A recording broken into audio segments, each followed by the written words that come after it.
Será que está? Bom dia. Estão todos a ouvir? Todos bem? Paz do Senhor com todos, irmão. Deus os abençoe.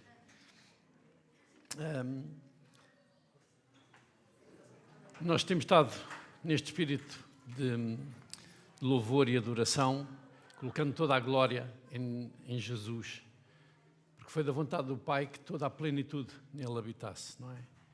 Então eu desafiava-vos a ler agora todos juntos em Gálatas, capítulo 1, a partir do versículo 1.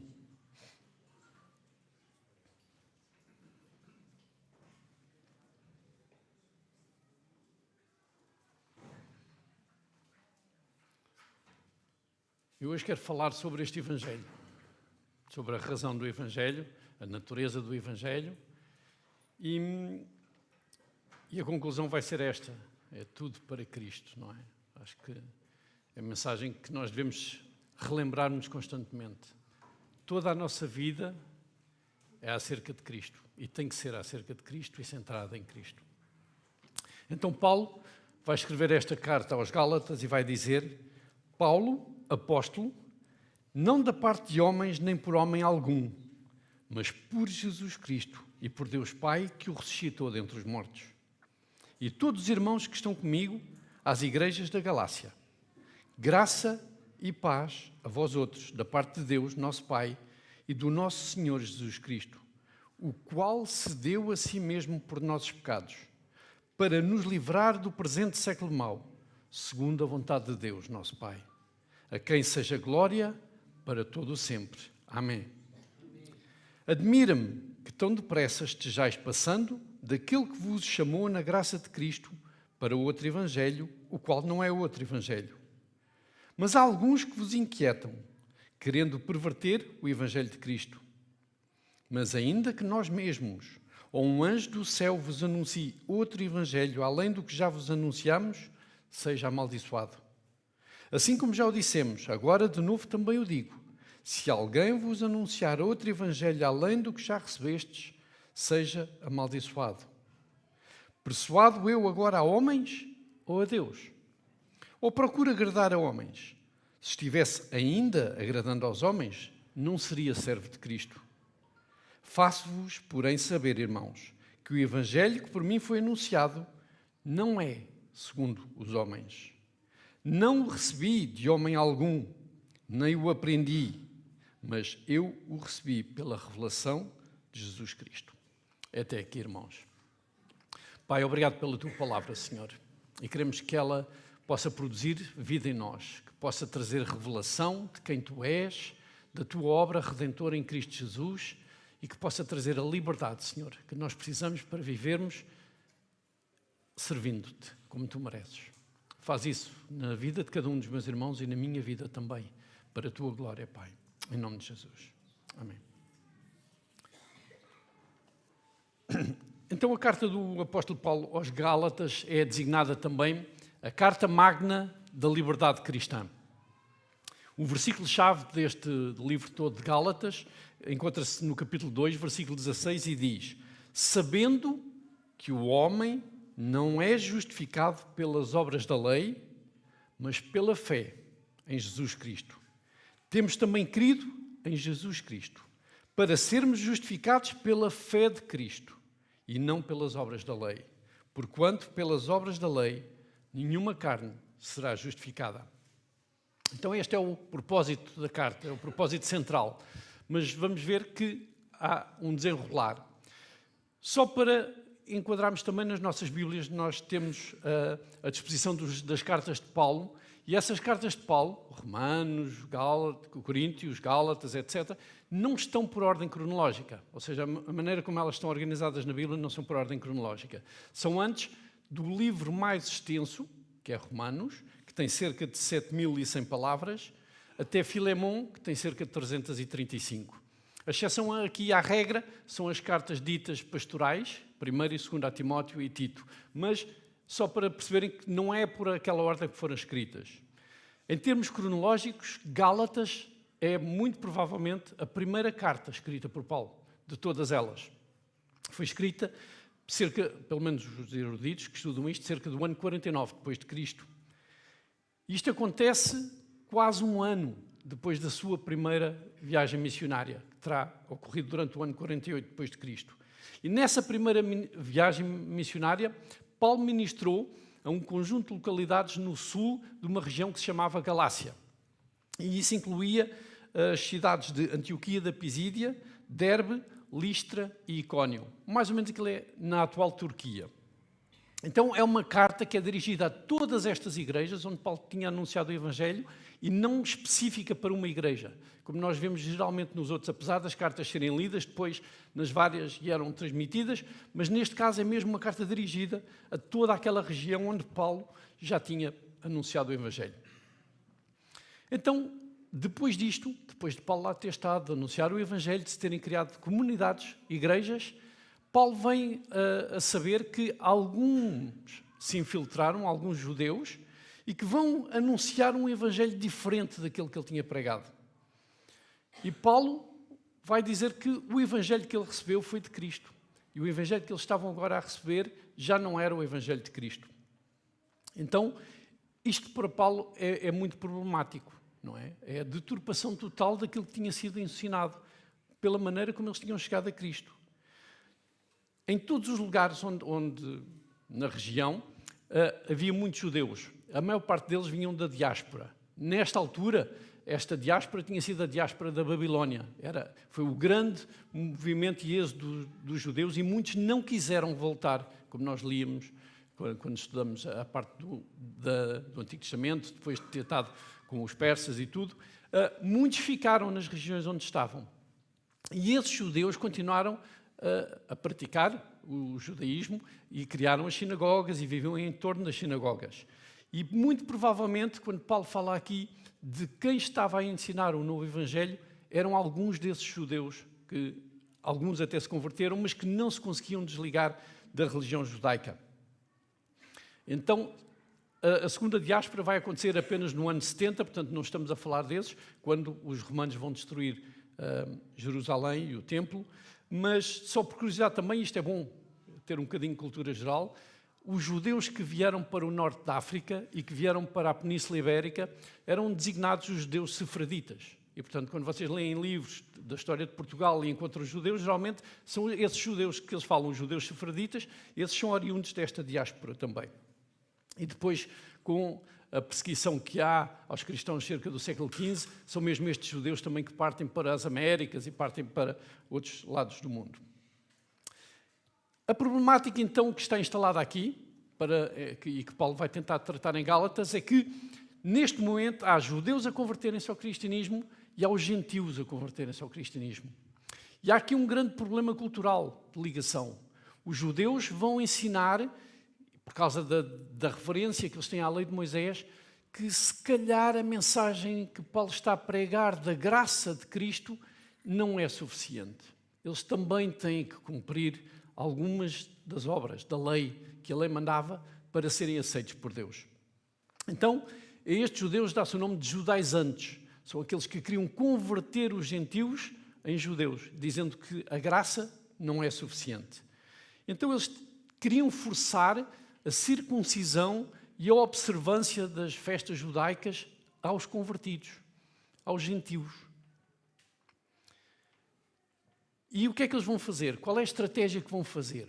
Se Paulo é que foi o apóstolo que foi lá anunciar este Evangelho, então a maneira mais fácil de descredibilizar a mensagem do Evangelho é descredibilizar a pessoa.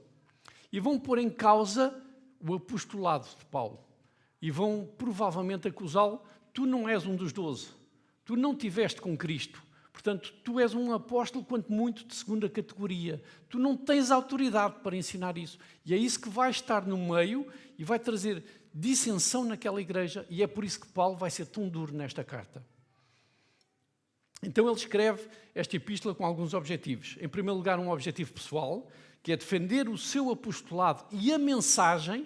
Ou seja, ele não vai se defender porque eu quero que vocês vejam que eu sou o Paulo. Não. É porque é importante a minha mensagem e vocês têm que querer, porque ela não veio de homem. Ele vai reforçar isso muitas vezes. Então, isto vai estar no capítulo 1 e 2 de Gálatas. No capítulo 3 e 4, ele tem um objetivo mais doutrinário. O que é que ele vai fazer? Vai explicar o Evangelho.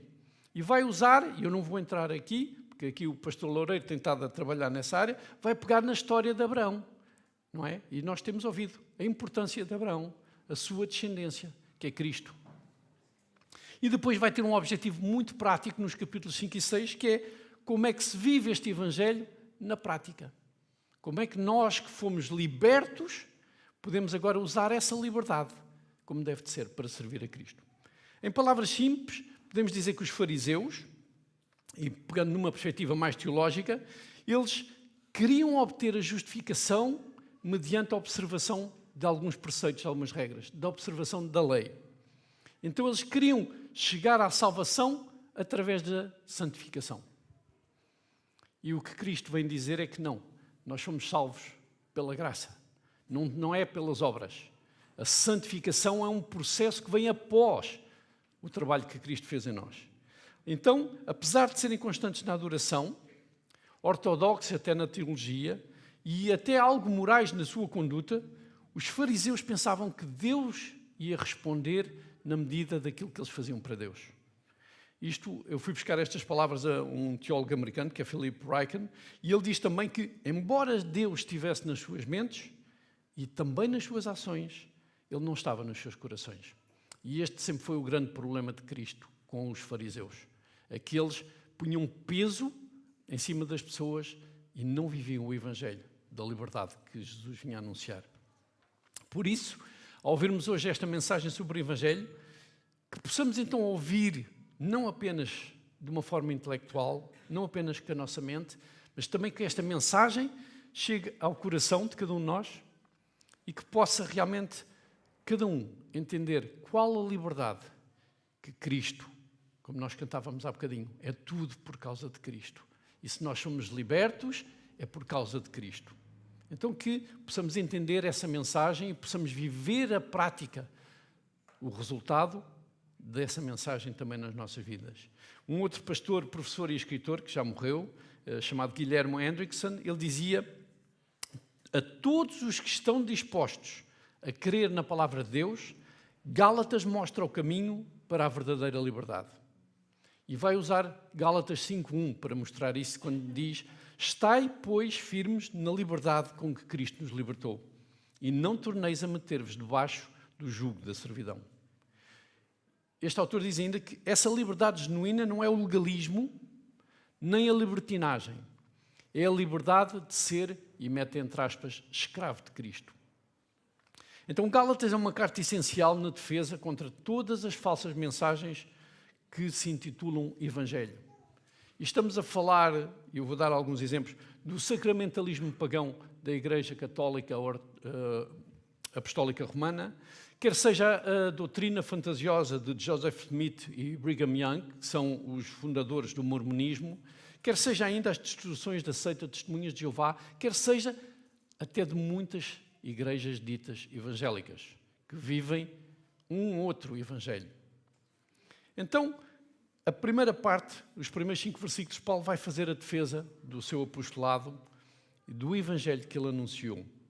E começa por dizer: Paulo, apóstolo. Ou seja, em 2 palavras apenas, Paulo vinca a sua posição, quem ele é e a sua posição. John Stott disse que apóstolo não era uma palavra comum naquele tempo. Ou seja, não era uma palavra que pudesse ser aplicada a qualquer cristão, como irmão, como santo, como crente. Não, era uma palavra específica reservada aos 12 e a um ou outro a quem Deus, o Cristo ressuscitado, tinha chamado, também a designar pessoalmente. Então Paulo vai ter consciência plena que a sua autoridade apostólica não foi delegada por homens nem pela Igreja. Ele vai dizer: não da parte de homens, nem por homem algum, mas por Jesus Cristo e por Deus Pai. Então esta é a posição de Paulo, é assim que ele se apresenta, é assim que ele vai dizer: eu estou a falar-vos não como homem, nem como alguém que acha que é alguma coisa, mas porque Cristo me designou e me mandatou para anunciar este mesmo Evangelho. E era aqui exatamente que os inimigos queriam atacar Paulo. Eles queriam pôr em causa este apostolado, queriam pôr em causa esta autoridade que tinha sido dada por Jesus. Nos versículos 10 a 12, aqui do primeiro versículo, que ele vai dizer: persuado eu agora a homens ou a Deus? Ou procuro agradar a homens? Se estivesse ainda agradando aos homens, não seria servo de Cristo. E Paulo vai se lembrar e vai fazer vai lembrar os Gálatas que já viveu para agradar ao homem. Ele já viveu centrado nele próprio, nos tempos em que ele era fariseu. Aí ele queria subir, queria ser reconhecido pelos outros como alguém que pelas obras da lei era digno. Mas não foi, ele vai dizer que não foi, e apesar de não o dizer implicitamente, não foi porque Ananias lhe impôs as mãos que ele foi mandatado, não foi porque entretanto foi visitar Jerusalém depois da sua conversão e esteve com os 12, não foram os 12 que o mandataram, foi o próprio Cristo. E quando ele mostra isto, ele está a dizer: olha, eu não tive hipótese de aprender este Evangelho com outras pessoas, senão diretamente de Cristo. Não foi por ter estado 15 dias em Jerusalém com os apóstolos, onde passei a maior parte do tempo a pregar o Evangelho, não foi nesses 15 dias que eles me ensinaram o Evangelho todo. Ele vai dizer que foi nos 3 anos que esteve na Arábia, em que esteve a ser ensinado. E é giro fazer esta comparação, porque os apóstolos também estiveram 3 anos com Jesus a aprender dele. E esse foi o tempo, mais ou menos, que é estimado que Paulo tenha estado também na Arábia. Então, Paulo tem consciência que a sua autoridade apostólica precede tanto Jesus Cristo como de Deus Pai. Um outro escritor, que é William MacDonald, declara: a ressurreição de Cristo era a prova da completa satisfação de Deus com a obra de Cristo para a nossa salvação. E esta frase para mim é muito importante, é porque Deus estava completamente satisfeito com o trabalho e a obra de Jesus Cristo na cruz, com a sua vida, com a sua morte e pelo seu poder, a sua ressurreição. Este era o trabalho completo. E o que Paulo está a dizer é que não há nada mais a acrescentar a isto. Não pode haver mais nada. Cristo é a totalidade daquilo que Deus aceitou como resgate. E o que é que estava a ser ensinado aos Gálatas? Não, vocês além da fé em Cristo, há algumas obras que têm que fazer. E Paulo não podia permitir que todo o Evangelho, toda a base do Evangelho, que é Cristo, fosse posto em causa por causa de Cristo mais alguma coisa. É por isso que Paulo então vai falar de forma tão vigorosa, porque o que está em causa é mesmo esta necessidade de preservar esta doutrina, a integridade do próprio Evangelho. O próprio Paulo era uma testemunha viva deste Evangelho. Ele era o perseguidor da igreja. Ele era aquele que destilava ódio pela igreja. Mas num caminho até Damasco, o próprio Jesus ressurreto lhe aparece. Então tudo aquilo que ele queria, tudo aquilo que ele perseguia, é desmascarado quando ele está diretamente com o próprio Cristo, a quem ele perseguia. E então essa transformação também vai ser usada para a glória de Deus, porque ele vai dizer isto. Ele vai dizer: eu de antes era assim, mas agora eu sirvo a Cristo, eu vivo para Cristo. E isso era uma transformação que só era possível pelo poder do próprio Cristo. Os destinatários são, então, já vos disse, as igrejas da região do sul da Galácia. E depois ele vai dizer que uma saudação. E esta saudação é um bocadinho diferente do resto das cartas que Paulo escreve. Aliás, é a única vez em que Paulo não tem assim uma saudação muito amistável para com uma igreja ou um conjunto de igrejas. Se lermos em Romanos 1,7, Paulo vai dizer: amados de Deus. Em 1 Coríntios 1,2, santificados em Cristo Jesus. Em Efésios, santos e fiéis. Mas aqui o assunto é tão sério, é tão grave, que é melhor ir direto ao assunto. E não há motivos para dar nenhum louvor, porque o que eles estão a fazer é apostasia. Paulo, então, vai pegar no cumprimento e vai usar 2 termos: graça e paz. E é importante nós agarrarmos num cumprimento e perceber porque é que Paulo utiliza estas 2 palavras e tão simplesmente diz isso: graça e paz a vós outros. Martinho Lutero diz apropriadamente que a graça liberta do pecado, enquanto a paz acalma a consciência atribulada pelo pecado. Paulo, nas suas cartas, vai sempre mostrando que sempre que o assunto é salvação, que a lei apenas nos consegue mostrar a nossa posição perante Deus. A lei traz acusação. A lei traz peso. A lei revela a ira de Deus. A lei coloca um peso na nossa consciência, porque mostra-nos que nós não temos capacidade de chegar a este Deus maravilhoso. Nada do que possamos fazer alguma vez vai ser suficiente para merecermos estar na presença de Deus. E este é um problema com que nós nos debatemos. É um problema que a Igreja sempre se debateu. O que é que eu tenho que fazer para que Deus me aceite? E Paulo vai dizer, nada. Não permito que nada, além do que Cristo já fez, seja acrescentado ao que nós precisamos. Então, pela graça, apenas pela graça, o pecado, aquilo que é a razão da ira de Deus para conosco, pode ser removido. É o sacrifício de Jesus Cristo, a sua morte na cruz, que vai aplacar a ira de Deus. É o sangue do próprio Deus vertido que aplaca a ira de Deus. E é esse sangue que nos vai permitir ter paz com Deus e ter a paz de Deus em nós. E então, só aí, temos a nossa consciência tranquila. Não é? 1 João vai dizer mesmo, João quando escreve a sua primeira epístola, que o verdadeiro amor lança fora o medo. Então nós já não temos medo da condenação. Porquê? Porque a nossa fé está em Cristo Jesus. Ele pagou o preço. Não somos nós. Não há nada que eu pudesse ter feito. É pela graça.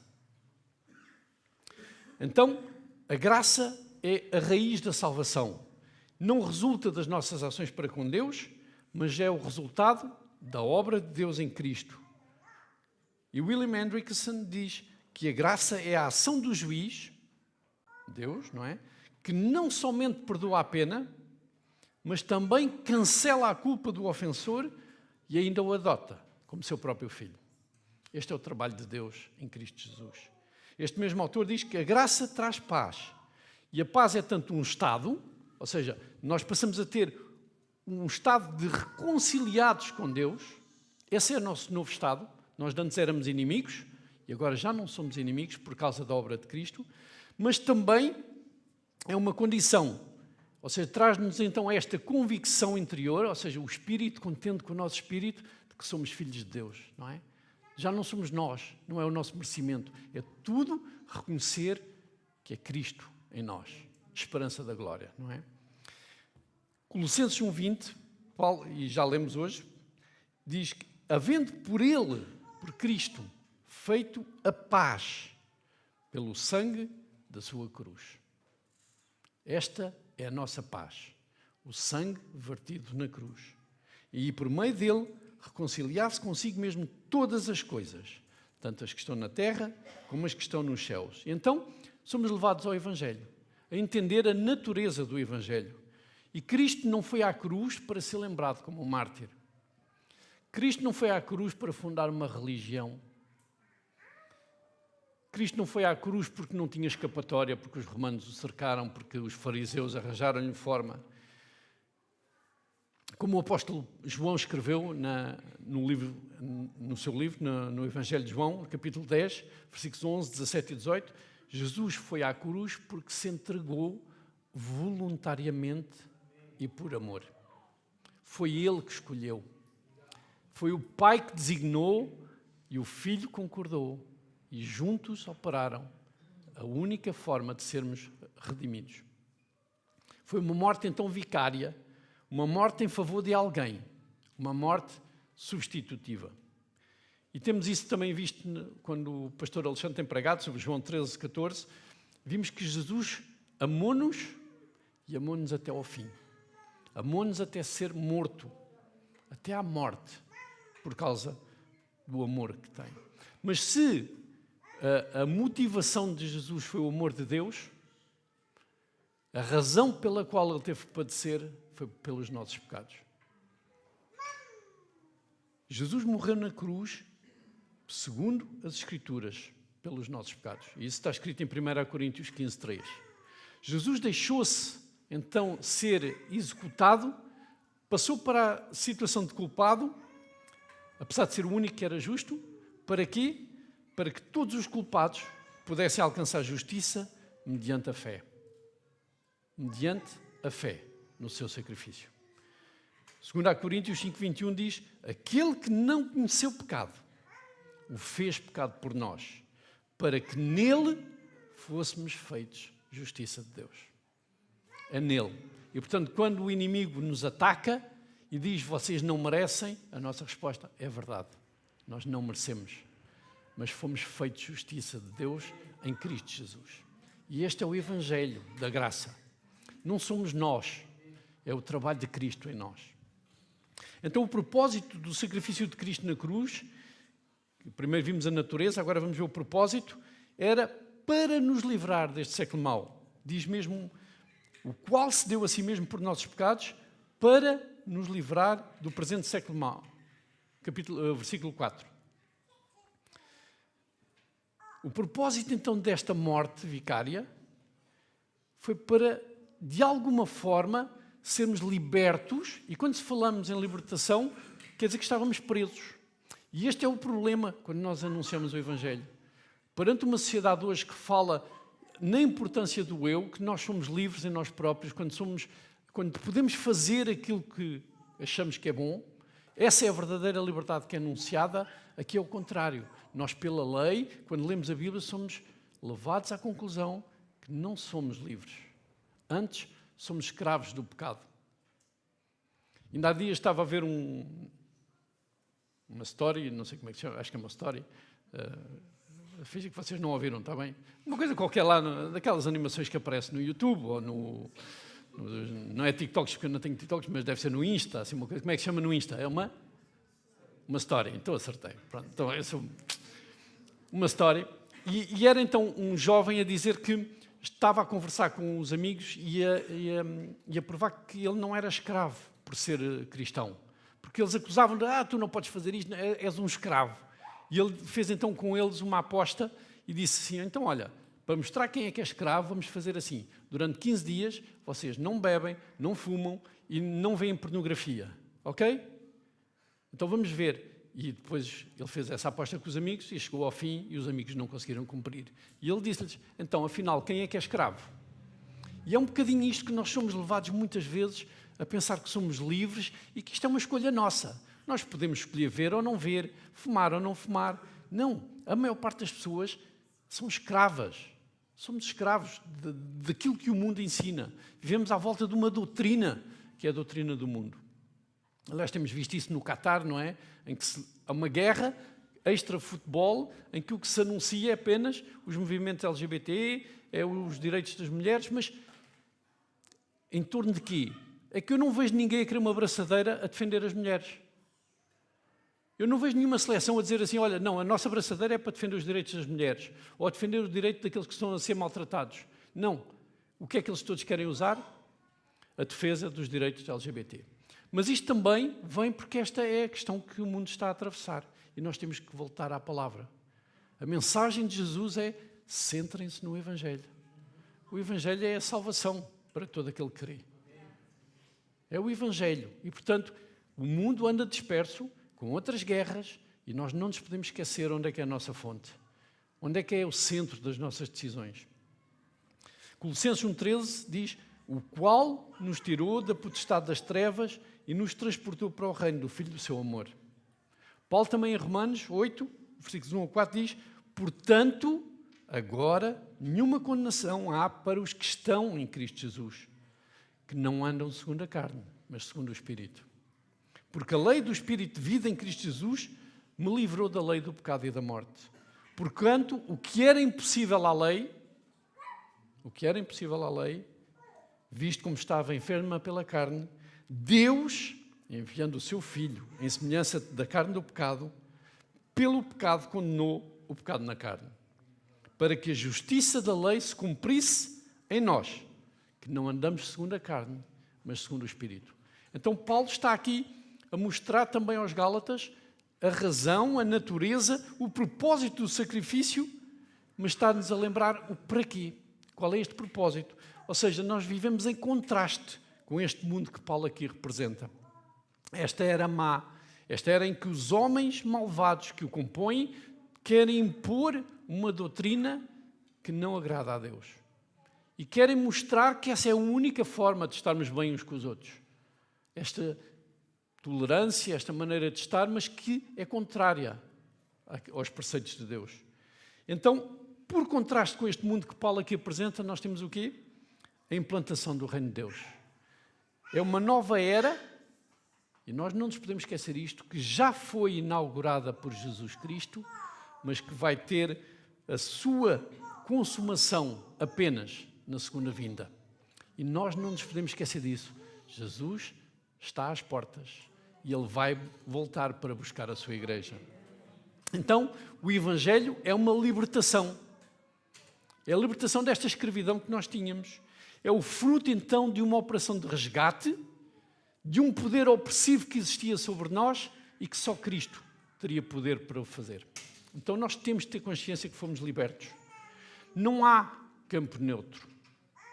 Ou estamos de um lado, ou estamos do outro. E há muita gente que às vezes quer andar no meio. E este é o perigo do Evangelho. Este é o perigo de alguns cristãos julgarem que é possível andar aqui no meio. E não é possível. Não podemos servir a dois senhores. O próprio Jesus nos disse, não é? Cristo é o único caminho. É por isso que Ele é o caminho, a verdade e a vida. Ele é o único que nos permite passar de um lado para o outro. Ele é o único que nos pode dar vida. Então, chegamos ao terceiro ponto, que é a origem do sacrifício de Cristo. E ele vai dizer, Paulo, o qual se deu a si mesmo por nossos pecados, para nos livrar do presente século mau, segundo a vontade de Deus, nosso Pai. O sacrifício de Jesus, então, não aconteceu por acaso. Deus tinha um plano. Este plano começou desde antes da fundação do mundo. Começou a ser revelado lá no Gênesis, capítulo 3, versículo 15, quando prometeu que da semente da mulher haveria de vir alguém que esmagaria a cabeça da serpente. Continuou até Abraão, em que disse que na semente de Abraão, na descendência de Abraão, seriam abençoadas todas as famílias na terra. Deus então estava com Cristo na sua morte. O descendente que estava prometido veio. O Messias veio. Ele cumpriu a vontade do Pai. 2 Coríntios 5,19 vai dizer isso mesmo. Isto é, Deus estava em Cristo, reconciliando consigo o mundo, não lhes imputando os seus pecados. Esta é a mensagem do Evangelho. A mensagem da oferta da graça de Deus através de Jesus Cristo. E Paulo vai terminar esta parte, estes primeiros 5 versículos, naquilo que nós chamamos a doxologia, que é, vai terminar com o coração. Vai terminar com aquilo exatamente que falta aos fariseus. É, depois de contemplar a ação de Deus, depois de ele meditar nestes 4 versículos tão simples sobre a obra redentora de Cristo, ele vai reconhecer a pessoa de Deus. Então não é a ação o resultado da adoração, é a pessoa de Deus. É a veneração de quem realizou a ação. É a gratidão completa. É a entrega, a rendição. Então, os fariseus buscavam a glória para si mesmos. As ações que eles faziam estavam enroladas, vá lá, assim como se fosse num embrulho, de muita piedade e de muita gratidão, mas na verdade eles queriam mostrar-se aos homens. É por isso que eles iam orar para os sítios onde podiam ser vistos. Então, a centralidade do farisaísmo era a própria pessoa. Era o mérito humano. Era eles mostrarem que conseguiam cumprir uma data de preceitos. Mas Paulo vai uma vez mais dizer: a obra de Cristo é perfeita e completa. Não há nada que nós possamos acrescentar a isto. E isso deve nos levar então a isto, à rendição total a Deus, sabendo que nós não somos merecedores, que não há nada que cada um de nós possa fazer, mas que Ele fez por nós, porque nos amou, quando nós éramos ainda pecadores. Ele nos amou quando nós éramos seus inimigos. E então isto é o verdadeiro amor. Porque amar, a própria Bíblia ensina-nos, amar os nossos amigos não é difícil. Mas Deus deu o exemplo. Ele amou-nos quando nós éramos seus inimigos. E Paulo então vai, a partir do versículo 6, começar a fazer a defesa do Evangelho. Ele vai dizer que está espantado. Como é que é possível depois dele ter sido tão bem recebido, ele diz que foi recebido quase como um Deus. Ele diz que foi recebido como se o próprio Jesus estivesse no meio deles. Então há aqui um foco na mensagem ter sido recebida e terem sido recebida com autoridade. Ou seja, eles reconheceram a autoridade de Paulo. E agora, de repente, Paulo fica, então, mas o que é que aconteceu com vocês? Vocês esqueceram-se da mensagem? Hoje também, às vezes no meio da congregação, no meio das igrejas, nós vivemos também este tipo de apostasia. Esquecemos da centralidade do Evangelho. Esquecemos do que Cristo fez por nós e trazemos outras doutrinas para o nosso meio. Vivemos às vezes coisas místicas, como eu estava a dizer nas histórias, às vezes também recebo histórias do género de se fizeres isto, Deus vai-te abençoar, e se disseres certas palavras, essas palavras vão abençoar a outra pessoa. O problema é que isto está envolto às vezes apenas em sincretismo religioso. É como se nós tivéssemos o poder de decidir o que é que Deus vai fazer e quando vai fazer. E este é o problema de muitos cristãos, é não serem capazes de viver uma vida em rendição, em submissão. E eu lembro-me sempre das histórias de Moisés. Quantos anos ele teve no deserto?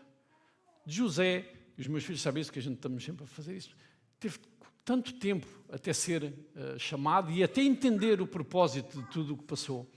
E nós vivemos sempre no momento. As nossas vidas são decididas com base no momento. E esquecemos que a nossa vida é ser vivida com a esperança. A esperança na vinda. A esperança no tempo eterno que vamos ter com o nosso Salvador. E, portanto, não devemos viver a nossa vida baseada nos problemas momentâneos. E não devemos pôr a nossa fé depender dessas situações, dessas crises que passamos. Antes, pelo contrário. Devemos desenvolver a nossa fé no meio das provações para que a glória seja cada vez mais dada a Cristo. E este é um problema que nós temos como igreja. Paulo vai dizer então, como é que é possível eles abandonarem? Ele vai dizer de tal maneira que diz, mesmo que eu, ou mesmo que seja até um anjo que vos apareça e pregue outra coisa que não este evangelho que já vos anunciei, seja amaldiçoado. Então o foco não é no mensageiro. O foco não é em quem entrega a palavra. O foco é na mensagem. E a mensagem do evangelho, ela é fundamental para a nossa vivência com Cristo. Para a nossa decisão dia a dia, perante as tribulações, perante os problemas, perante as dificuldades, continuar firmes neste evangelho. É o evangelho que nos sustenta, é a palavra que nos alimenta e não as situações. É importante então percebermos que a teologia e a experiência andam juntas. É importante perceber que a nossa fé e a nossa prática, a nossa vida cristã, andam juntas. Não podemos separá-las. E muitas vezes fazemos isso no nosso dia-a-dia. Vamos ao domingo à igreja, alimentamos e depois esquecemos de pôr em prática na segunda, na terça, na quarta, aquilo que aprendemos. Não, a nossa vida tem que refletir a nossa fé. A nossa postura dia-a-dia perante as situações tem que ser uma resposta àquilo que Cristo fez por mim. E vejam como é que o inimigo às vezes trabalha. Eles não estavam a pôr em causa a fé em Cristo. Eles não estavam a ir contra a fé em Cristo. Eles estavam a dizer, olha, mas não é suficiente. Nós até aceitamos a fé em Cristo, mas também é preciso obedecer à lei de Moisés. Então o que eles estavam a dizer era, na verdade, Cristo não é suficiente. Tem que ser Cristo e Moisés para que vocês sejam salvos.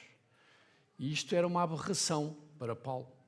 Isto era destruir todo o Evangelho. Se Paulo não tem refutado isto desta maneira tão veemente, hoje provavelmente não éramos igreja. Nós não vivíamos nesta liberdade. Estaríamos agarrados, se calhar, aos judeus, quanto muito.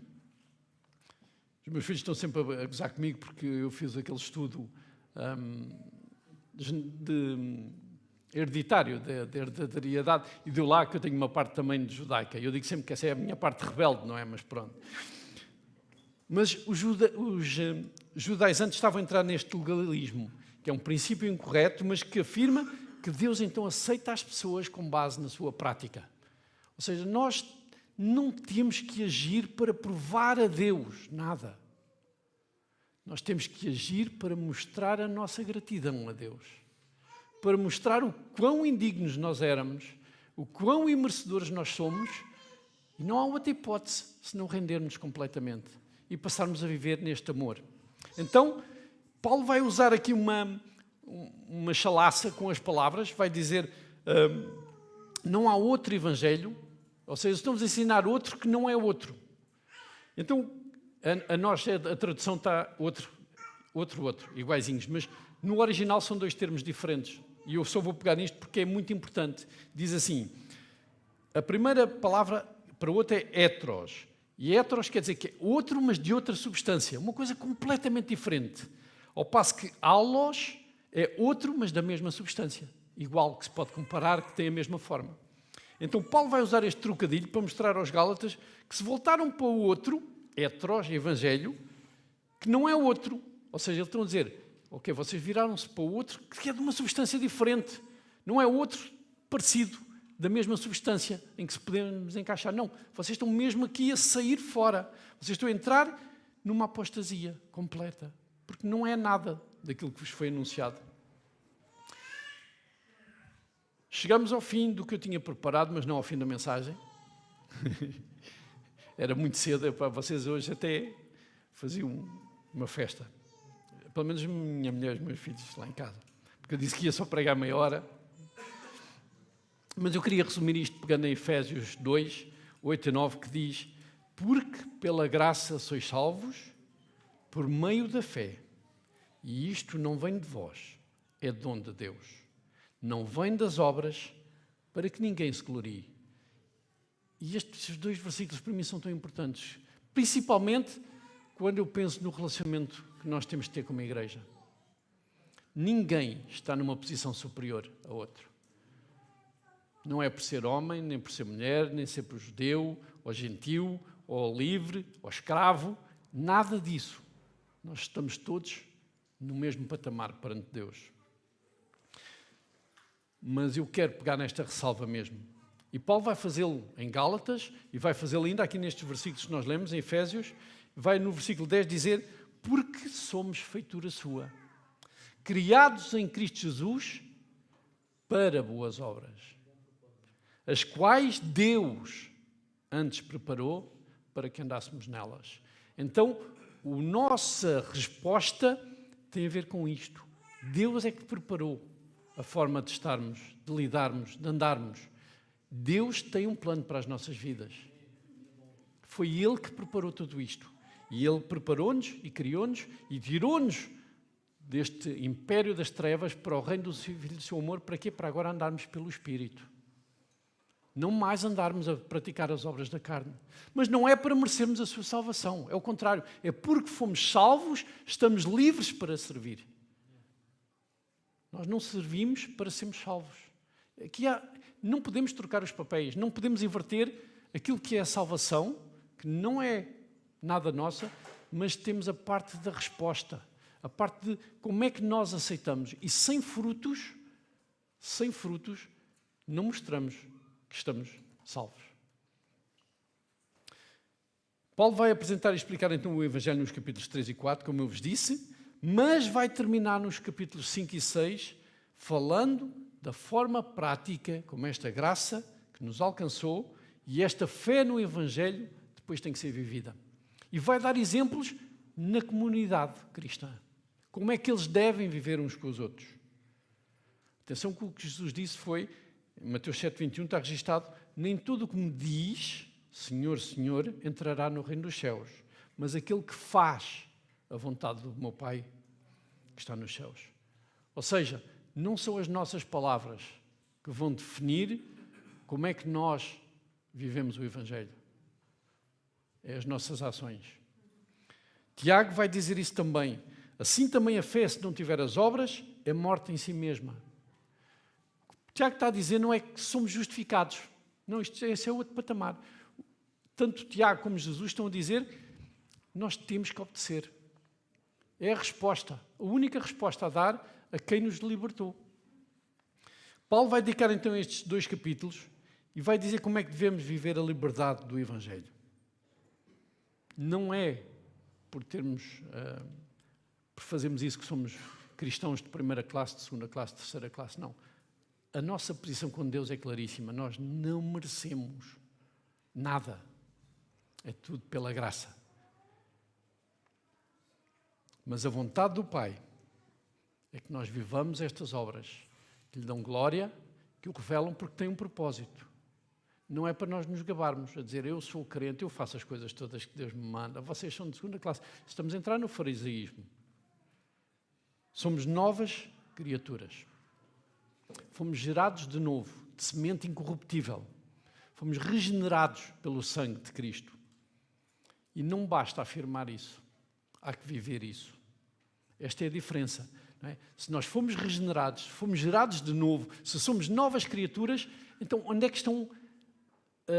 que está a ação que comprova isto?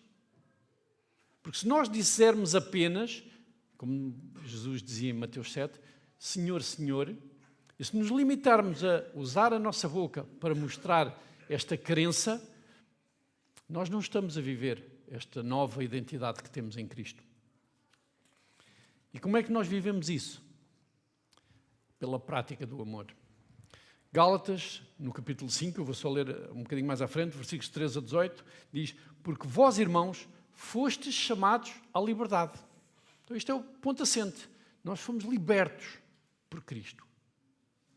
Então, não useis da liberdade para dar ocasião à carne, mas servi-vos uns aos outros em amor. Esta é a prática. Esta é a maneira como nós vivemos o Evangelho. Em serviço constante. E baseados em quê? Nos méritos de um ou do outro, e vamos dizer, sim, tu mereces, tu não mereces, a ti eu vou fazer, a ti não vou fazer. E este é o problema. Eu ainda há dias estava a falar com uma pessoa e estávamos a debater isso mesmo, a questão entre homem e mulher, e estávamos a dizer que o homem tem a tendência a dizer assim, se a mulher se submetesse, eu conseguia amá-la muito mais facilmente. E a mulher disse, pois, se ele me amasse, era muito mais fácil submeter. E a resposta que eu dei foi mesmo esta. Atenção, a Bíblia não diz isso. A Bíblia manda-nos servir ao Senhor. Então, quando diz para o homem amar a sua mulher, isto é servir a Cristo. Não é servir a mulher. Eu não faço porque a minha mulher merece ou deixa de merecer. É porque é um mandamento, é uma ordem. E quando a minha mulher se submete, ela também não faz porque eu mereço. Isso aí eu estava mesmo feito ao bife. É mesmo porque também quer servir a Deus e obedecer a Deus. E só quando nós nos encontramos no serviço a Deus, na resposta a este amor, é que nós podemos ser um casal que serve a Deus e cumpre o plano de Deus. É por isso que a Bíblia ensina, e às vezes as pessoas esquecem disso, porque é que não nos devemos casar com julgo desigual também. Não é possível uma das pessoas que não tem este temor fazer este cumprimento em submissão a Deus, porque ele não respeita a Deus. Portanto, um casamento para ser verdadeiramente feliz só quando duas pessoas querem submeter-se a Deus e fazer a vontade de Deus. Basta uma parte falhar, não há hipótese. Agora, Deus continua a pedir à outra parte para fazer a parte dela. E esse é o peso de quem se casa com julgo desigual. Então, voltando aqui, como é que somos chamados a viver em amor e a não nos consumirmos uns aos outros, como Paulo também vai escrever aqui, a Gálatas? Ele diz, se vós, pois, no versículo 15 do capítulo 5, se vós, porém, vos mordeis e devorais uns aos outros, vede, não consumais também uns aos outros. Paulo está a dizer, atenção, a maneira como vocês viverem uns com os outros vai definir a vossa sobrevivência. Eu já fiz, Cristo libertou-vos, agora vivam em amor. Mas o outro é tão difícil. Pois, mas eu também me submeti, Cristo submeteu-se até à morte, e morte de cruz. Humilhou-se, deixando os céus e vivendo como homem. Digo, porém, andai em espírito, e não cumprireis a concupiscência da carne. Então esta é a advertência. Nós fomos salvos, fomos resgatados, tirados do império das trevas para o reino do Filho do seu amor, e na nossa salvação recebemos o quê? O Espírito Santo, que vem habitar em nós. Deus habita em nós, através do seu Espírito. Então não é possível uma árvore boa dar fruto mau. Nós não podemos dizer que temos o seu Espírito e continuar a fazer as mesmas coisas que fazíamos quando não o tínhamos. Não é possível. Nesta atitude espiritual, Gálatas 5:24 diz: os que são de Cristo crucificaram a carne com as suas paixões e concupiscências. E aqui entra a parte difícil, ok? Cristo morreu por nós, foi crucificado, Ele conquistou a nossa salvação e agora somos chamados aqui a nós próprios seguirmos o seu exemplo e crucificarmos a nossa carne. Não mais nas suas paixões, não mais no ego, no centralismo do eu, porque eu mereço, como dizia o reclame de uma marca, não é? Que eu digo que é o que identifica esta geração, é porque eu mereço. Não, é porque eu não mereço nada.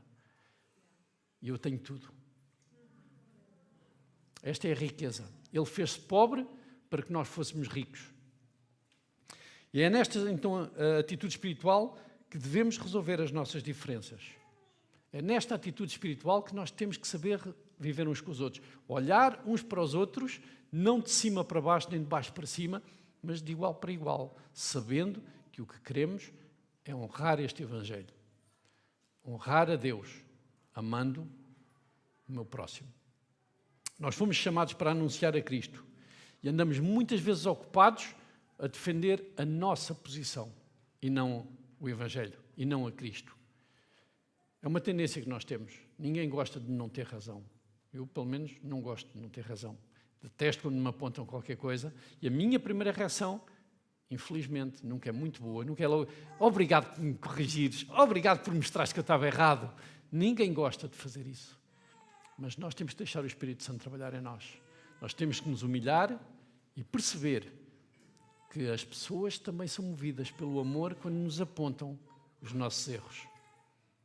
Não é possível vivermos numa comunidade em que nós só nos gabamos uns aos outros. Paulo não começa esta carta a dizer: vocês são espetaculares, vocês estão a viver uma fé verdadeira, genuína, glória a Deus por isso. Não, há alturas que Paulo teve que ser duro. Quando escreve aos Coríntios, também em relação àquela... Paulo teve que ser duro. E, portanto, a mensagem muitas vezes é dura, mas é motivada pelo amor. Nós temos aprendido isso também. Nós já falamos que às vezes o verdadeiro amor leva-nos a isso, a ter a ousadia de pôr em causa a nossa própria amizade, por causa de um bem maior. E Paulo está a defender o Evangelho. Não se importa de pôr em causa e de se levar a si próprio na sua posição de apóstolo para mostrar que a verdade do Evangelho não pode ser posta em causa. Um novo mandamento vos dou, que vos ameis uns aos outros, assim como eu vos amei a vós, que também vós vos ameis uns aos outros. Nisto conhecerão que sois meus discípulos, se tiveres amor uns pelos outros. E este é o problema do testemunho que muitas vezes damos. Nós não testemunhamos este amor. Nós testemunhamos muitas vezes dissensões e promovemos dissensões entre nós. Tomamos partidos e não vamos centrar-nos no Evangelho. João diz na sua primeira epístola: amados, amemo-nos uns aos outros, porque o amor é de Deus, e todo o que ama é nascido de Deus e conhece a Deus. Aquele que não ama não conhece a Deus, porque Deus é amor. Nisto se manifestou o amor de Deus para connosco, em que Deus enviou o seu Filho unigênito ao mundo, para que por meio dele vivamos. Isto é a nossa chamada, viver por meio de Cristo e não continuar a ser o eu. Nisto está o amor, não em que nós tenhamos amado a Deus, mas em que Ele nos amou a nós e enviou o seu Filho como propiciação pelos nossos pecados. Amados, se Deus assim nos amou, nós também devemos amar-nos uns aos outros. Eu nos meus textos, e estávamos a falar, a minha mulher estava a mandar um exemplo disso, posso errar muita coisa, mas quando eu leio estes versículos não é a palavra do Pedro, não é a mensagem do Pedro, é a mensagem de Deus que está na Bíblia. E por isso é que eu uso tantos versículos, porque nós temos que nos lembrar de onde é que vem aquilo que nós dizemos e afirmamos. Onde é que está fundado as nossas ações e agimos por quê? Não é para ganharmos o favor de Deus, esse já o temos, é por amor, é porque Ele nos amou primeiro. O foco é, eu respondo ao amor que primeiro me chegou, porque senão eu não conseguia amar a Deus, eu não amava, eu era inimigo. Então, ao fecharmos esta partilha, precisamos ser levados a duas coisas. Primeiro, à verdade do Evangelho. esse não é negociável. Nós somos salvos por causa de Deus, que agiu por amor através de Cristo Jesus, e Ele morreu na cruz em nosso lugar. O justo foi feito de maldição, de pecado, para que nós pudéssemos ser justificados e feitos de justiça de Deus. Isto é maravilhoso, irmãos. Quando nós entendemos a profundidade disto, a nossa resposta só pode ser: eu humilho-me perante ti, completamente. Nada do que é o meu eu agora vale alguma coisa. E em segundo lugar, somos salvos e chamados a andar e a viver pelo Espírito. Paulo vai dizer isso no capítulo 5 e 6. Ele diz mesmo: andai pelo Espírito. Então termino e chamo o grupo de louvor para subir. E vou pedir para abrirmos todos em Gálatas 6,14.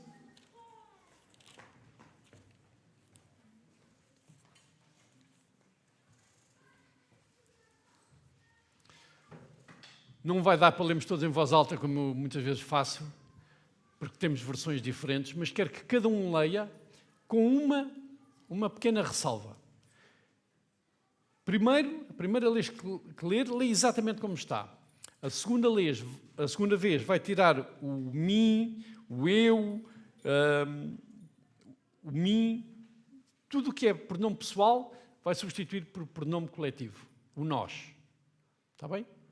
Então, eu vou ler em voz alta, mas vocês leiam nas vossas versões. Primeira vez: longe, porém, esteja de mim gloriar-me, a não ser na cruz de nosso Senhor Jesus Cristo, pela qual o mundo está crucificado para mim e eu para o mundo. Isto é a nossa ação pessoal. É esta a nossa postura. Este deve ser o nosso resultado, aquilo que Cristo fez por nós. Mas também deve ser o nosso resultado coletivo. Longe, porém, esteja de nós gloriar-nos, a não ser na cruz de nosso Senhor Jesus Cristo, pela qual o mundo está crucificado para nós e nós para o mundo. E isso é vivermos igreja. É quando estas individualidades conseguem entender esta mensagem e a passam a viver em conjunto. E então aí o mundo vai conhecer o amor de Deus. Ao ouvirmos e cantarmos novamente a música Não por mim, mas por Cristo em mim, que possamos refletir então sobre estas coisas. Ao cantar e colocar a centralidade, que possamos mesmo fazer este exercício de sair do eu para nos focarmos em Cristo. E esse tem que ser o propósito de cada dia da nossa vida. E ao longo da semana, que possamos ir nos lembrando disso. Quando acordamos, nos possamos lembrar: eu vou viver hoje centrado no Evangelho de Cristo. Vou viver para Cristo. Apesar de ser difícil, apesar de muitas vezes não o conseguir, mas tem que ser um propósito que nós escolhemos dia a dia. Que cada um de nós possa viver pelo Espírito, sobretudo naquelas áreas onde nós até sabemos que são tão difíceis, onde somos mais orgulhosos e onde temos mais dificuldade em nos humilhar. Há quem lhe chama os pecadinhos de estimação, não é? Nós temos que mesmo lutar contra a carne. Nós temos mesmo que crucificar a nossa carne. Então que Deus nos ajude, nos abençoe e nos guie neste processo que Ele já iniciou, que Ele já nos transportou do reino das trevas, do império das trevas para o reino do Filho do seu amor. Então que agora possamos nos posicionar e viver de acordo com essa posição em que estamos, sentados com Cristo nos lugares celestiais, não aqui. Isto é apenas uma passagem, irmãos. A nossa vida deve ter os olhos postos na esperança do porvir. Nós iremos pertencer e viver no reino de Deus e Ele virá buscar-nos, buscar a sua igreja, para sempre estarmos com eles. Essa é a nossa esperança. Não é, vai-me calhar o Euromilhões, eu vou ficar melhor de saúde, vou ficar mais novo a cada dia que passa. São tudo ilusões, irmãos.